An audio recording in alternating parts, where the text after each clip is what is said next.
ಮಸಾಲೆ ದೋಸೆಗೆ, ಚಪಾತಿಗೆ, ಪೂರಿಗೆ ಮಧ್ಯದಲ್ಲಿ ಮಾಡ್ಕೊಳ್ಳೋವಂಥ ಸೂಪರ್ ಕಾಂಬಿನೇಷನ್ ಆಗಿರುವಂಥ ಆಲೂ ಪಲ್ಯ ತುಂಬಾ ಈಸಿಯಾಗಿ ಮಾಡ್ಕೋಬಹುದು. ಹೇಗೆ ಮಾಡ್ಕೊಳ್ಳೋದಂತ ನೋಡ್ಕೊಳ್ಳೋಣ.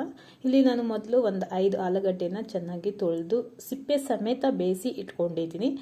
ಸಿಪ್ಪೆ ನಂತರ ಬಿಡಿಸ್ಕೋಬೇಕು. ಬೇಯಿಸಿದ ನಂತರ ಬಿಡಿಸ್ಬಿಟ್ಟು ನೀಟಾಗಿ ಅದನ್ನು ಕಿವುಚ್ಕೊಳ್ಳೋಣ. ಈಗ ಮಾಡ್ಕೊಳ್ಳೋದಕ್ಕೆ ಒಂದು ಪ್ಯಾನ್ಗೆ ಒಂದು 2 ಟೇಬಲ್ ಸ್ಪೂನ್ ಆಗೋಷ್ಟು ಎಣ್ಣೆ ಸೇರಿಸ್ಕೊಂಡಿದ್ದೀನಿ. ನಾನು ಸ್ವಲ್ಪ ಜಾಸ್ತಿನೇ ಸೇರಿಸ್ಕೊಂಡಿದ್ದೀನಿ. ಎಷ್ಟು ಬೇಕೋ ಅಷ್ಟು ಸೇರಿಸ್ಕೊಂಡ್ರೆ ಸಾಕಾಗುತ್ತೆ. ಸಾಸಿವೆ, ಜೀರಿಗೆ, ಕಡಲೆಬೇಳೆ ಒಂದು 2 ಟೇಬಲ್ ಸ್ಪೂನ್, ಹಾಗೆ ಉದ್ದಿನಬೇಳೆ ಒಂದು 2 ಟೇಬಲ್ ಸ್ಪೂನ್ ಆಗೋಷ್ಟು. ನಂತರ ಇದು ಸ್ವಲ್ಪ ಟೇಸ್ಟ್ ಚೆನ್ನಾಗಿ ಬರಲಿ ಅಂತ ಗೋಡಂಬಿ ಸೇರಿಸ್ಕೊಡ್ತಾ ಇದ್ದೀನಿ. ಇದು ಆಪ್ಷನಲ್ಲು, ಇಷ್ಟ ಇದ್ದರೆ ಸೇರಿಸ್ಕೋಬಹುದು ಅಥವಾ ಸ್ಕಿಪ್ ಮಾಡ್ಕೋಬಹುದು. ಎಣ್ಣೆಯಲ್ಲಿ ನೀಟಾಗಿ ಇದನ್ನು ಚೆನ್ನಾಗಿ ಹುರ್ಕೊಳ್ಳೋಣ.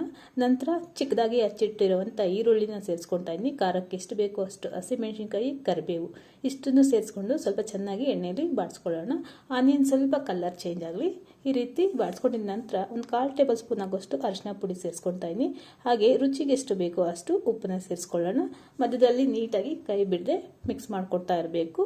ಈ ರೀತಿ ಆದ ನಂತರ ಈಗ ನಾವೇನು ಬೇಯಿಸಿಟ್ಕೊಂಡಿದ್ದೀರಿ ಆಲೂಗಡ್ಡೆ ಅದನ್ನು ಇದಕ್ಕೆ ಸೇರಿಸ್ಕೊಳ್ಳೋಣ. ಸೇರಿಸ್ಕೊಂಡು ನೀಟಾಗಿ ಎಣ್ಣೆಯಲ್ಲಿ ಬಾಡಿಸ್ಕೊಳ್ಳೋಣ.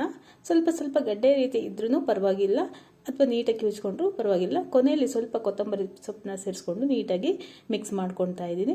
ಇದಾದಮೇಲೆ ಒಂದು ಇಂಗ್ರೀಡಿಯೆಂಟ್ಸ್ನ ಆ್ಯಡ್ ಮಾಡ್ತೀರಿ. ಆ ಇಂಗ್ರೀಡಿಯೆಂಟ್ಸ್ ಆ್ಯಡ್ ಮಾಡಿದರೆ ತುಂಬಾ ಟೇಸ್ಟಿಯಾಗಿ ಬರುತ್ತೆ. ಅದೇನೆಂದರೆ ನಿಂಬೆ ಹುಳಿ.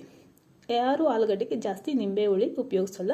ಒಂದು 1/4 ಟೇಬಲ್ ಸ್ಪೂನ್ ಅಂದರೆ ಅರ್ಧ ಹೋಳು ಏನಿರುತ್ತೆ ಅದನ್ನು ಸೇರಿಸ್ಕೊಳ್ಳೋದ್ರಿಂದ ಟೇಸ್ಟು ತುಂಬಾ ಚೆನ್ನಾಗಿ ಬರುತ್ತೆ. ಸ್ವಲ್ಪ ಹುಳಿ ಇರುತ್ತೆ, ಆಗ ಟೇಸ್ಟು ತುಂಬಾ ಚೆನ್ನಾಗಿ ಬರುತ್ತೆ.